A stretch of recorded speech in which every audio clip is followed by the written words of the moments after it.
My favorite uncle, my Uncle Walter, who's been dead now for some years, was a very peaceful, happy, faith-filled man, a very, very committed Catholic. And even into his elder years, he would go every single Sunday morning to the 7 o'clock Mass. And if I happened to visit him later in the day, especially when I was in the seminary or had been ordained to the priesthood, on the day this gospel would be read, my otherwise very content Uncle Walter would come home grumbling. He did not like this gospel. And one time when I was a young priest, he actually called me. He said, "Hey, Rich." And whenever he talked to me that way, I knew we were having a scriptural discussion. But anyway, it reminds me, this gospel story and the reaction of those people who worked all day reminds me of a book I saw for sale some years, probably 20 or 30 years ago. I didn't buy the book, but I'll never forget the title. The title was Culture of Complaint. And it was a kind of an indictment of our times, the author thinking that so many people find reasons to complain about things all the time. Seems sometimes that grumbling and taking offense are part of the fabric of everyday life, more for some people than for others. It's almost like some folks seem to get up in the morning and wonder, how can I be offended today by somebody or something? And I say that partially in jest, but I think you know what I mean. And we see that played out in today's gospel, in those workers who were on the job, slaving away from dawn until dusk, and got the same pay that they were promised as those folks who only worked an hour at the end of the day, probably when it was cooler and most of the work had been done maybe. So for those grumblers, interesting when you analyze it, they were not cheated out of anything. They got what they were promised for pay, but the good fortune of others was the source of their discontent.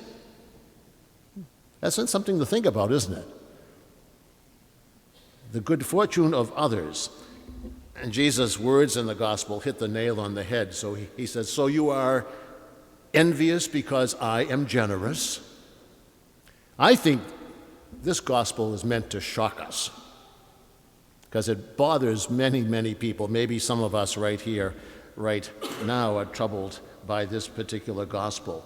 This gospel deals with what seems like a labor problem, but obviously at a deeper level, it's really about the generosity of God, the unimaginable, limitless generosity of God, not about fair wages or working conditions. I don't think the gospel writer was concerned about that in this particular case.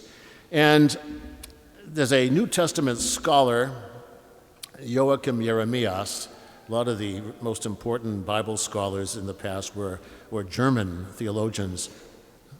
But he, in a book on the parables, he says that the story we just heard portrays the behavior and values of a large-hearted man, the vineyard owner. A large-hearted man, compassionate and full of sympathy for people in need. And he goes on to say, the owner of the vineyard probably realizes that if he pays that last group of workers only for their 1 hour of work, they may not have enough to take home to feed their families. It's out of concern for their need and maybe their poverty that the owner decides to give them a full day's wage, which didn't cheat the other ones out of anything that they had been promised. But if we're disturbed by it, I think that's a good thing. I think the Lord wants us to think about things like this, and especially, and here's the good news, to focus on this remarkable love and unlimited generosity of our God.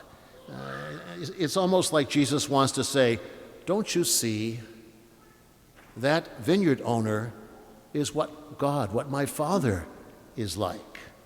All about mercy and compassion and extravagant generosity, giving us more than we're entitled to, forgiving us more than we deserve. And so I think the point that I will take from this gospel is that our lives, even in our imperfection and sometimes our sin, our lives should be able to reflect in some way, even in small ways, the abundant generosity of our God, and not a sense of scarcity and selfishness that can grip us, at any one of us at times. Limiting their circle of concern and compassion only to themselves is what those people who worked all day were into. It was all about them and not about others around them. So my prayer for myself, and maybe my prayer for any of us who need to hear this, we probably all do, is that we'll live this week with a sense of gratitude and blessing, because that might be impacted by whoever wins the game this afternoon. We know who will win, we know. But it's all about living with a sense of gratitude and blessing that allows us to be generous and giving. At the consecration of this Mass and of every Mass we go to, we hear the words, "This is my body, which will be given up for you. This is my blood poured out for you." And may we imitate in our lives the divine generosity that we celebrate at this altar. Perhaps we might begin every day